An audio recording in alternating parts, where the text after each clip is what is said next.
একজন সিইও একজন কাজের মেয়েকে বিয়ে করেছিলেন, যার ৩টি সন্তান ছিল ভিন্ন ভিন্ন পুরুষের।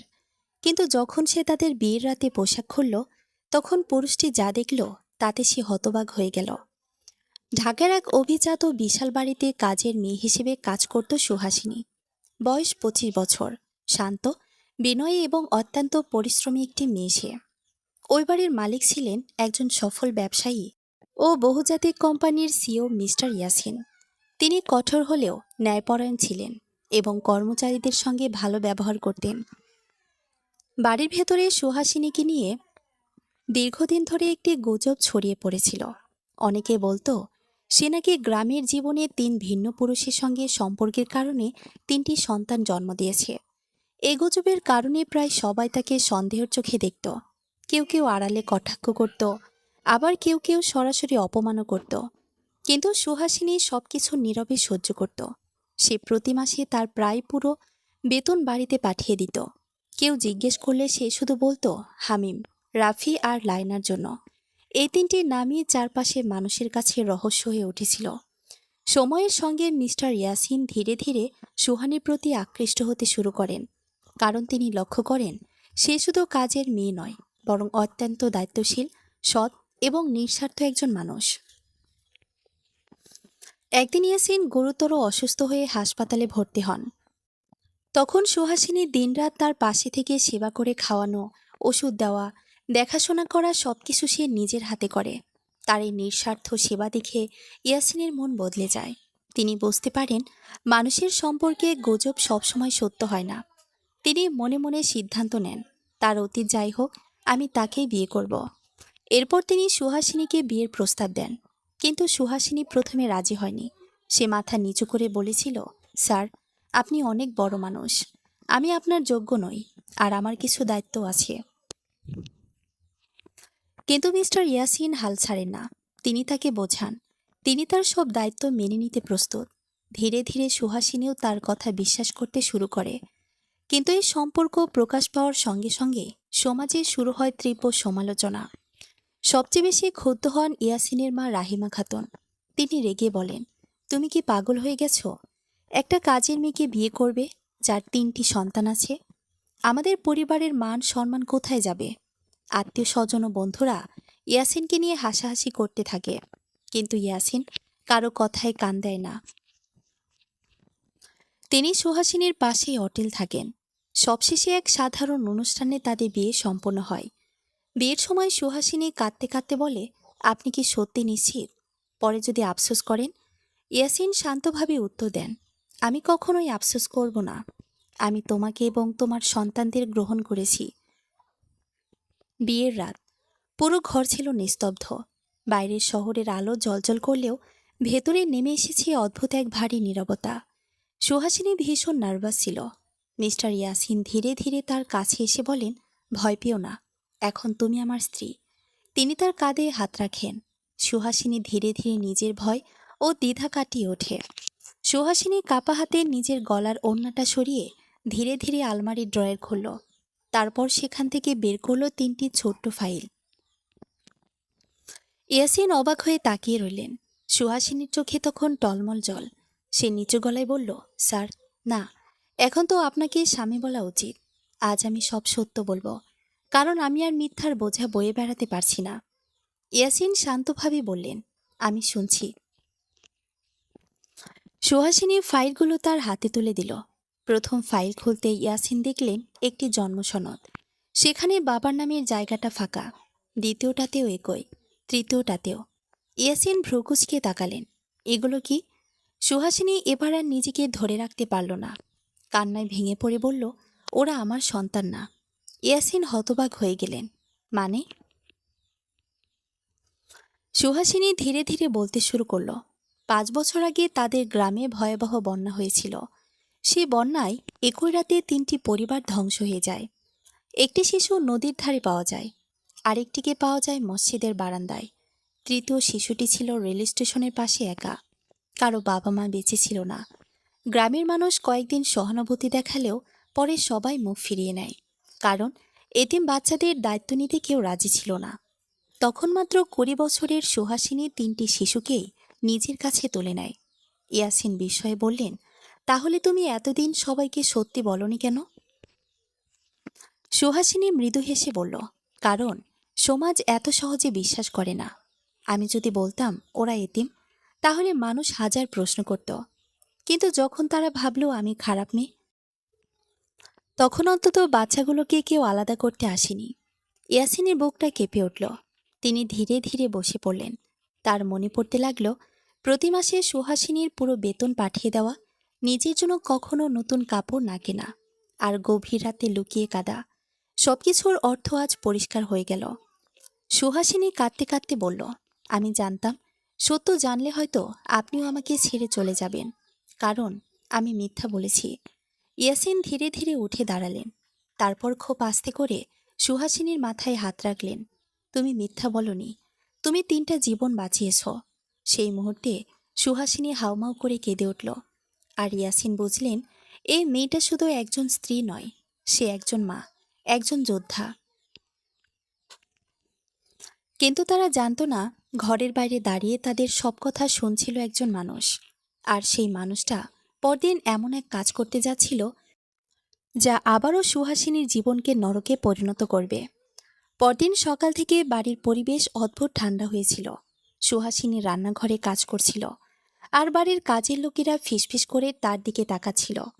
হঠাৎ ড্রয়িং রুম থেকে রাহিমা খাতুনের তীব্র কণ্ঠ ভেসে এলো, ইয়াসিন, আমি তোমার সঙ্গে জরুরি কথা বলতে চাই। ইয়াসিন নিচে নামতেই তিনি টেবিলের উপর কয়েকটি কাগজ ছুঁড়ে মারলেন। এই মেয়ের আসল সত্য আমি জেনে গেছি। সুহাসিনীর বুক ধক করে উঠল। রাহিমা খাতুন রাগে কাঁপতে কাঁপতে বললেন, সে স্বীকার করেছে ওই 3টা বাচ্চা তার নিজের না, মানে সে এতদিন পুরো পরিবারকে ধোঁকা দিয়েছে। ইয়াসিন শান্তভাবে বললেন, ধোঁকা দেয়নি মা, সে 3টা এতিম শিশুকে মানুষ করেছে। কিন্তু রাহিমা খাতুন থামলেন না। এটাই তো আরো ভয়ঙ্কর। আজ এতিম এনেছে, কালকে কে জানে কাকে নিয়ে আসবে। আমাদের পরিবারের সম্পত্তির ভাগ্যে রাস্তার বাচ্চারা পাবে। সুহাসিনী মাথা নিচু করে দাঁড়িয়েছিল। তার চোখ বেয়ে টপটপ করে জল পড়ছিল। ইয়াসিন এবার কঠিন গলায় বললেন, মা, যথেষ্ট হয়েছে। আমি ওদের নিজের সন্তান হিসেবে গ্রহণ করেছি। রাহিমা খাতুন বিস্ময়ে তাকিয়ে গেলেন, তুমি পাগল হয়ে গেছ। ঠিক তখনই বাড়িতে ঢুকল ইয়াসিনের ছোট চাচাতো ভাই ফাহিম। সে ছিল অত্যন্ত লোভী আর ধূর্ত প্রকৃতির মানুষ। ইয়াসিনের বিশাল সম্পত্তির দিকে তার বহুদিনই নজর ছিল। ফাহিম ঠোঁট বাঁকিয়ে বলল, ভাইয়া, একটা কাজের মেয়ের জন্য পুরো পরিবারকে অপমান করছেন। ইয়াসিন ঠান্ডা চোখে তাকালেন, তোমার সমস্যা কি? ফাহিম মুচকি এসে বলল, সমস্যা না, আমি শুধু ভয় পাচ্ছি, কারণ সমাজ এসব মেনে নেয় না। কিন্তু তার চোখের ভেতরের ঈর্ষা ইয়াসিনের চোখ এড়াল না। সেদিন রাতেই ফাহিম গোপনে কয়েকজন সাংবাদিকের সঙ্গে যোগাযোগ করল। পরদিন সকালে খবরের শিরোনাম হল, বহুজাতিক কোম্পানির সিএ বিয়ে করলেন 3 সন্তানের জননী কাজের মেয়েকে। এক নিমেষেই সোশ্যাল মিডিয়ায় ঝড় উঠল। অফিসের বোর্ড মেম্বাররাও ইয়াসিনের উপর চাপ দিতে শুরু করল। একজন সরাসরি বলে দিল, আপনার ব্যক্তিগত জীবন এখন কোম্পানির ইমেজ নষ্ট করছে। সুহাসিনী সব শুনে নিজেকে আরো গুটিয়ে নিল। রাতে সে ইয়াসিনকে বলল, আমার জন্য আপনার জীবন নষ্ট হয়ে যাচ্ছে, চাইলে আমি চলে যাব। কিন্তু ইয়াসিন তার হাত শক্ত করে ধরে বললেন, এই পৃথিবী তোমাকে অনেক কষ্ট দিয়েছে, এবার কেউ তোমাকে একা ছাড়বে না। কিন্তু ঠিক সেই সময় ফাহিম তার ফোনে একটি পুরনো ছবি পাঠালো। ছবিটা দেখে ইয়াসিনের মুখের রং পাল্টে গেল, কারণ ছবিতে দেখা যাচ্ছিল একজন অচেনা পুরুষের সঙ্গে খুব ঘনিষ্ঠভাবে দাঁড়িয়ে আছে সুহাসিনী। আর ছবির নিচে লেখা, এই লোকটাই আসলে 3 সন্তানের আসল বাবা। রাত গভীর, পুরো বাড়ি নিস্তব্ধ। ইয়াসিন নিজের ঘরে বসে হাতে ধরা সেই ছবিটা বারবার দেখছিলেন। ফাহিমের পাঠানো ছবিটিতে সুহাসিনীকে দেখা যাচ্ছে এক অচেনা পুরুষের সঙ্গে, খুব কাছাকাছি দাঁড়িয়ে। ছবিটা পুরনো, একটু ঝাপসা, কিন্তু সন্দেহ করার মতো যথেষ্ট। ইয়াসিনের ভেতরে অস্থিরতা বাড়তে লাগল। ঠিক তখনই দরজায় ধীরে ধীরে টোকা পড়ল। সুহাসিনী, চোখ লাল, মুখ ফ্যাকাশে, আমি কি ভেতরে আসতে পারি? ইয়াসিন কিছু না বলে সরে দাঁড়ালেন। সুহাসিনী ভেতরে ঢুকে ছবিটা এক নজর দেখেই থেমে গেল। তার হাত কেঁপে উঠল। আপনি এটা বিশ্বাস করেছেন? ইয়াসিন শান্ত গলায় বললেন, আমি কিছুই এখনো বিশ্বাস করিনি। আমি শুধু সত্যটা জানতে চাই। সুহাসিনী গভীর শ্বাস নিয়ে বলল, এই ছবিটা ভুয়া নয়, কিন্তু গল্পটা যেটা বলা হচ্ছে সেটা মিথ্যা। ইয়াসিন ভ্রুকুচকে তাকালেন। সুহাসিনী ধীরে ধীরে বলতে শুরু করল, এই লোকটা আমার গ্রামের স্কুলের শিক্ষক ছিল। উনি আমাকে পড়াশোনায় সাহায্য করতেন। আমি যখন বাচ্চাদের দায়িত্ব নিই, তখন গ্রামের কিছু মানুষ এটা ভুলভাবে ব্যাখ্যা করে। সে থেমে গেল, কিন্তু মানুষ থেমে থাকেনি, আমার জীবনকে গল্প বানিয়ে ফেলেছে। ইয়াসিন কিছুক্ষণ চুপ করে থাকলেন। তারপর ধীরে ধীরে বললেন, ফাহিম এটা তোমার বিরুদ্ধে ব্যবহার করেছে। সুহাসিনী নিচে তাকিয়ে বলল, আমি জানতাম আমি এর লড়াই জিততে পারবো না। ইয়াসিন উঠে দাঁড়ালেন, না, তুমি একা নও। কিন্তু ঠিক সেই মুহূর্তে বাইরে থেকে ফোন এলো। অফিসের বোর্ড মিটিং ডাকা হয়েছে। 24 ঘন্টার মধ্যে ইয়াসিনকে সিদ্ধান্ত জানাতে হবে। এই বিয়ে থাকবে না, না কোম্পানি থেকে তাকে সরে যেতে হবে। পরদিন সকাল। বোর্ড মিটিং রুমে ভারী নীরবতা।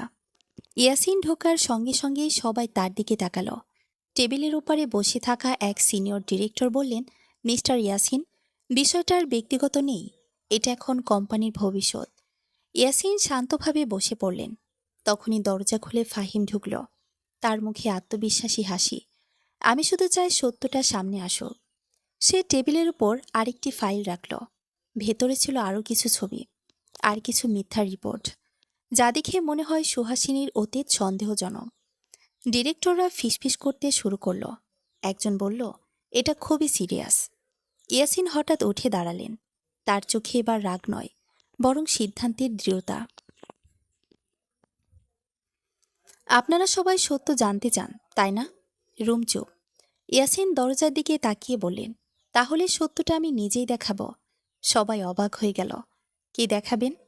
ইয়াসিন ফোন বের করে একটি ভিডিও চালালেন। ভিডিওতে দেখা যাচ্ছে সুহাসিনীর রাতের অন্ধকারে একটি হাসপাতালের বাইরে দাঁড়িয়ে কাছে। তার হাতে 3টি শিশুর মেডিকেল রিপোর্ট, আর শোনা যাচ্ছে তার কাপা কণ্ঠ, আমি যদি এদের না বাঁচাই তাহলে এরা কেউ বাঁচবে না। রুমের নিস্তব্ধতা নেমে এলো। ইয়াসিন ধীরে ধীরে বললেন, এই মেয়েটা টাকা চায়নি, খ্যাতি চায়নি, সে শুধু জীবন বাঁচিয়েছে। ফাহিমের মুখের হাসি ধীরে ধীরে মিলিয়ে গেল। কিন্তু তখনই আরেকটি ঘটনা ঘটল।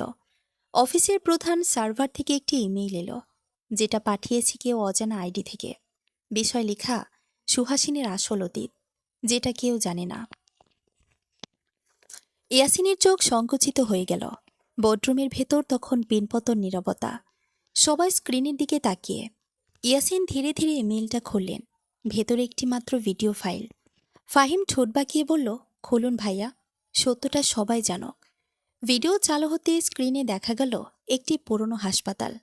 ক্যামেরা কাঁপছিল, মনে হচ্ছিল লুকিয়ে ভিডিও করা হয়েছে। হঠাৎ ভিডিওতে দেখা গেল অল্প বয়সী সুহাসিনী হাসপাতালের করিডোরে বসে কাঁদছে। তার কোলে ছোট্ট একটি শিশু। আরেকজন ডাক্তার বলছেন, বাচ্চাটার জরুরি অপারেশন দরকার, টাকা না দিলে আমরা কিছু করতে পারবো না। ভিডিওতে দেখা গেল সুহাসিনী নিজের কানের দুল খুলে ডাক্তারকে দিয়ে বলছে, এটা নিন, শুধু ওকে বাঁচান। বোর্ড মেম্বাররা একে অপরের দিকে তাকাতে লাগলো। ভিডিও এগোতে আরও ভয়ঙ্কর তথ্য সামনে এলো। 3টে শিশুই ছিল মানব পাচার চক্রের হাত থেকে উদ্ধার হওয়া। বন্যার পরে কিছু অসাধু লোক এতিম শিশুদের বিক্রি করে দিচ্ছিল, আর সুহাসিনী নিজের জীবন ঝুঁকিতে ফেলে তাদের বাঁচিয়ে পালিয়ে এসেছিল। ভিডিও শেষে একজন পুলিশ অফিসারের কণ্ঠ শোনা গেল, মেয়েটা না থাকলে বাচ্চাগুলো আজ বেঁচে থাকত না। রুম নিস্তব্ধ। ফাহিমের মুখ সাদা হয়ে গেছে। ইয়াসিন ধীরে ধীরে তার দিকে তাকালেন। তুমি এই সত্য লুকিয়ে তাকে অপমান করেছ? ফাহিম তোতলাতে লাগল, আমি জানতাম না। ঠিক তখনই বোর্ডের চেয়ারম্যান উঠে দাঁড়ালেন। মিস্টার ইয়াসিন, আমরা ভুল করেছি। এই নারীকে অসম্মান করা আমাদের উচিত হয়নি। কিন্তু ঘটনা এখানেই শেষ হয়নি। মিটিং শেষ হওয়ার কিছুক্ষণ পর ইয়াসিনের ফোনে একটি অচেনা নাম্বার থেকে কল এলো। ওপাশ থেকে কর্কশ গলা বলল, সুহাসিনী যদি মুখ খোলে তাহলে শুধু সে না, আপনিও বাঁচবেন না। কল কেটে গেল। ইয়াসিনের বুকের ভেতর ঠান্ডা স্রোত বয়ে গেল, কারণ তিনি বুঝলেন সুহাসিনীর অতীত এখনও শেষ হয়নি।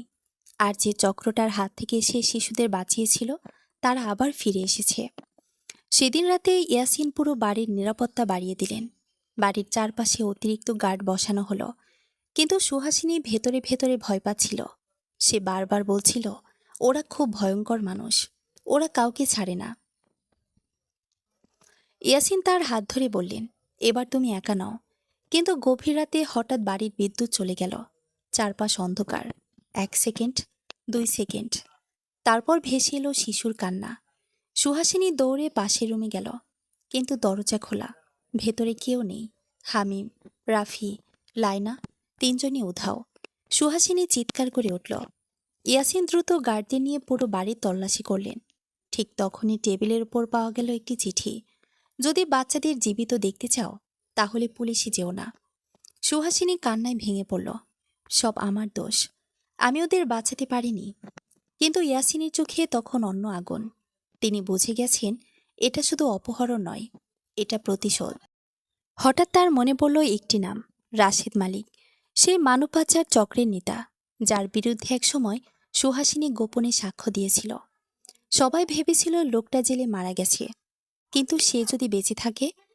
ইয়াসিন সঙ্গে সঙ্গে নিজের এক বিশ্বস্ত পুলিশ বন্ধুকে ফোন করলেন। কিছুক্ষণ পর উত্তর এলো, রাশেদ মালিক বেঁচে আছে, আর গত 1 মাস ধরে সে ঢাকায়।